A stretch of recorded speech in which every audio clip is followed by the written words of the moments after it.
부동산 재테크 핵심 원리 강의에 오신 모든 분들 환영합니다. 오늘은 첫 1강으로 부동산 시장을 이해하는데 가장 중요한 4대 주요 인자에 대해 공부해 보겠습니다. 사실 부동산 시장에 영향을 주는 인자에는 너무 많아서 그 모든 걸 한 번에 공부하는 것은 거의 불가능에 가깝습니다. 모든 과정에는 시작이 반이라는 말이 있습니다. 우선적으로 핵심이 되는 부동산 시장의 4대 요인을 알려드리면 바로 수요, 공급, 금리, 정책입니다. 우선 뼈대가 되는 이 4가지 요인을 알게 되면 이후 수많은 인자를 살로 추가하는 것은 그리 어렵지 않습니다. 그럼 뜨거운 열정으로 본격적인 강의를 시작하겠습니다. 부동산 시장에 영향을 주고 결정짓는 첫째 요인은 수요입니다. 여기서 수요는 일반적인 모든 잠재 수요를 의미하기보다는 적극성을 띠는 가망 수요를 의미합니다. 즉 내 집 마련하려고 시도하는 실수요, 추가 주택을 마련해 놓으려는 가수요, 투자 자산으로 미래 노후 준비를 위해 주택을 매수하려는 투자 수요, 그리고 집을 사는 것을 고려하는 매매 수요, 마지막으로 자가보다는 임대에서 우선 거주를 해결하려는 전월세 임대 수요로 구분해 볼 수 있겠습니다. 수요는 예측하기는 매우 어렵습니다. 사람들의 심리와도 관련된 수요는 예측하기보다는 각 개인의 상황을 고려해서 현재 수요 상황을 이해하는 것이 오히려 바람직하다고 할 수 있겠습니다. 우선 수요란 부동산 시장 심리의 바로미터로 적극적 시장 참여를 의미한다고 이해하시면 되겠습니다. 부동산 시장에 영향을 주는 두 번째 요인은 바로 공급입니다. 공급은 수요보다는 예측하기도 보다 쉽고 통계 등 온라인 상에서도 쉽게 찾아볼 수 있는 인자입니다. 우선 공급에는 구축주택에서 나와 있는 매물과 그리고 신축 신규 입주 매물로 크게 구분해 볼 수 있겠습니다. 여기서 공급을 구축 매물과 신축 입주 매물로 구분할 필요가 있는 이유는 구축은 기존에 누군가 살고 있기 때문에 매매나 전월세로 손바뀜이 발생하면 도미노적인 수요 이동 상황이 발생하지만 신규 입주는 말 그대로 새로 자가나 임대로 들어가면 해당 수요가 소화해 버린다는 의미로 받아들여야 하기 때문입니다. 보통 이 중요한 의미를 간과해서 구축 매물의 공급도 큰 비중으로 생각하지만 사실 공급은 신규 수요를 해소할 수 있는 신규 공급 입주 물량의 매매 및 전월세 공급을 진정한 공급이라고 보셔야 부동산 시장을 이해하는 데 도움이 됩니다. 순수 실수요자만으로 구성되어 있는 전월세 임대 시장만 놓고 보면 신축 입주 물량이 절대적으로 큰 영향을 끼쳐 대규모 신규 입주 시 주변 지역 전월세 가격은 수요 대비 공급 증가로 인해 큰 폭으로 하락하게 되는 현상을 우리는 흔히 접하게 되는 것입니다. 대량 공급 앞에서는 장사가 없는 것이죠. 그러므로 전월세 시장 안정이 되기 위해서는 신축 공급이 많이 이뤄져야 하는데 특히 서울 지역은 신규 공급이 재개발, 재건축밖에는 달리 방법이 없기 때문에 전월세 시장 안정화는 당분간은 쉽지가 않은 상황이라고 보시는 것이 정답에 가깝습니다. 일시적 물가 급등 문제를 해소하기 위한 정책적 고금리 상황으로 전세 시장은 위축이 되기는 했으나 고금리 상황에서 임대 시장의 한 축인 월세는 급등하고 있고 금리가 하향 안정화되는 순간 다시 전세 수요는 급등하는 것은 바로 공급의 바로미터인 인허가, 착공, 입주 물량이 서울은 특히 급감하고 있는 상황에서 다시 전월세 급등은 피할 길이 없어 보입니다. 장기 관점에서 공급을 늘려야 하는 정책이 뒤따라야 하는데 우리나라는 시장 논리보다는 정치가 단기 관점의 국민의 표심 이탈을 우려해 규제 일변도의 토지거래 허가 구역 지정과 재개발 재건축을 가로막고 있는 여러 장애 요인은 서민의 주거 안정 측면에서는 매우 안타깝다고 할 수 있겠습니다. 부동산 시장에 영향을 주는 세 번째 요인은 바로 금리입니다.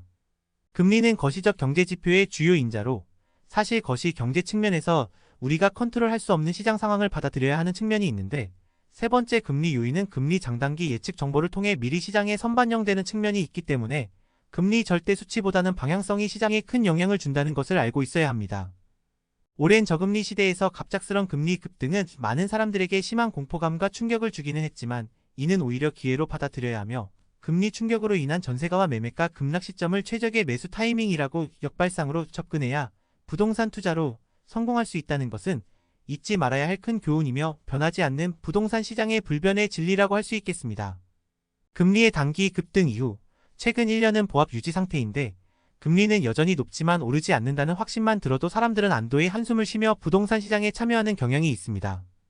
더불어 금리가 내려가는 신호 발생 시 더 큰 폭의 시장 수요가 일어날 가능성은 높으니 금리 하락의 확신이 있는 상황에서는 미리 움직이는 것은 내 집 마련 실수요 입장에서는 바람직한 자세라고 할 수 있겠습니다. 부동산 시장에 영향을 주는 네 번째 요인은 바로 정책입니다. 부동산 정책은 주로 세금과 대출의 규제 및 완화로 나온다고 보시면 되겠습니다. 정부 입장에서는 부동산은 크게 떨어져도 크게 상승해도 좋아하지 않는 특성이 있다는 것을 알아야 합니다. 이런 이유로 정부는 부동산 안정화 대책의 일환으로 세금과 대출 측면에서 규제 및 완화를 반복해서 시행할 수밖에 없다는 사실을 이해하면 부동산 시장에 참여하는 입장에서 큰 도움이 됩니다. 세금은 특히 다주택자 규제가 여전히 심한 상태인데, 이는 다주택자 감소로 인한 전월세 공급 부족으로 전월세 임대 시장 불안을 초래하게 되며, 대출은 최근 DSR 규제가 이슈인데, 이 DSR 규제로 인해 다주택자 서민 실수요자 할 것 없이 모두가 집 사기 힘든 구조로 바뀌고 있습니다. 하지만 결국 사람은 자가든 임대든 거주를 해야 하기 때문에 정부는 어쩔 수 없이 서민을 위한 부동산 완화 정책을 세금과 대출 측면에서 풀었다가 조였다가 반복할 것입니다.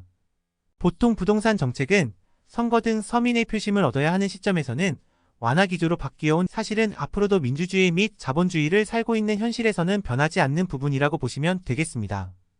지금까지 살펴본 부동산 시장에 영향을 주는 4대 주요 인자를 바탕으로 부동산 시장 사이클을 이해해보는 시간을 갖도록 하겠습니다. 우선 시장 논리로는 수급 상황, 즉 부동산 수요와 공급의 줄다리기 상황을 이해해야 하며, 정책 논리로는 시장의 수급 부분과 정부 정책의 금리와 유동성 측면의 줄다리기 상황을 이해할 필요가 있겠습니다.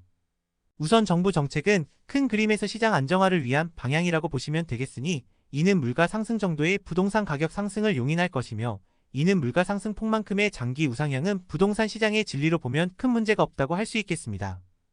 그럼 수요와 공급 측면에서 바라본 부동산 시장 사이클을 이해하는 것이 실질적으로는 중요하다고 하겠습니다. 우리 모두는 현재 부동산 시장이 사이클 상에서 어떤 단계에 있으며 현 단계가 얼마나 지속될지 예측해보고, 다음 단계로 가는 방향성에서 우리는 부동산 시장 참여에 어떤 자세로 임해야 하는지 각자 스스로 판단해서 의사결정을 해야 할 것입니다. 제가 스스로 판단해서 의사결정을 해야 한다고 강조하는 이유는 각자 처한 상황도 다른 부분이 있겠으며, 무주택자, 1주택자, 다주택자 등 각 상황에 따라 대처하고 시장에 참여하는 방식이 달라져야 하기 때문입니다. 최근 수요 위축 상황이므로 수요 위축 단계부터 이후 사이클 방향을 설명해 드리겠습니다. 수요 위축은 공급 위축을 초래할 수밖에 없고, 공급 위축은 다시 전월세 가격 상승을 초래하게 됩니다. 전월세 상승으로 인해 매매 가격 상승은 언젠가는 후행해서 나타나게 되며, 이는 다주택자 입장에서 전월세 임대차 가격 상승 시기에서는 팔아야 하는 이유가 사라지기 때문입니다. 매매가 상승 시기에는 더 이상 내 집 마련을 늦출 수 없겠다는 불안감으로 다시 수요가 증가하게 되어 가격은 급등할 요인이 되며, 이런 부동산 호황기에는 공급 증가가 일어나게 됩니다. 공급의 증가는 다시 전월세 가격 하락을 초래하게 될 것이며, 이는 다시 후행해서 매매 가격을 낮추는 결과를 낳게 됩니다. 매매 가격 하락 시점에서는 보통 시민들은 불황을 느끼고 어디가 바닥인지를 알 수 없는 공포감의 시민들은 다시 집을 사기를 꺼려해서 수요는 다시 위축하여 결국 처음 시작한 수요 위축 시점으로 회귀하는 1회 사이클을 이런 원리로 반복하게 되는 것입니다. 부동산은 보통 전월세 기준인 2년 후 가격 변동을 예측하는 것이 중요하다는 것을 이해해야 합니다. 부동산은 한번 사면 최소 2년은 가지고 가고, 2년 이후 매매 및 전세 가격 수준이 매수 시점보다 어떻게 달라져 있을지를 부동산 시장 사이클과 4대 주요 인자를 접목시켜서 스스로 판단할 수 있는 능력을 키워 가시기 바랍니다. 본 1강은 이것으로 마치겠습니다. 가능하면 주당 1회씩 업로드를 하도록 할 예정입니다. 부동산 시장에 처음 입문하시는 분들이시거나 경험과 지식이 부족하여 여전히 확신이 없으신 분들, 그리고 저와 함께 앞으로의 부동산 시황을 예측하고 대응해 가려는 투자자분들 모두에게 큰 도움이 되었으면 하는 바람으로 강의를 기획했습니다. 많은 도움이 되셨으면 구독, 좋아요, 알람 설정 부탁드립니다.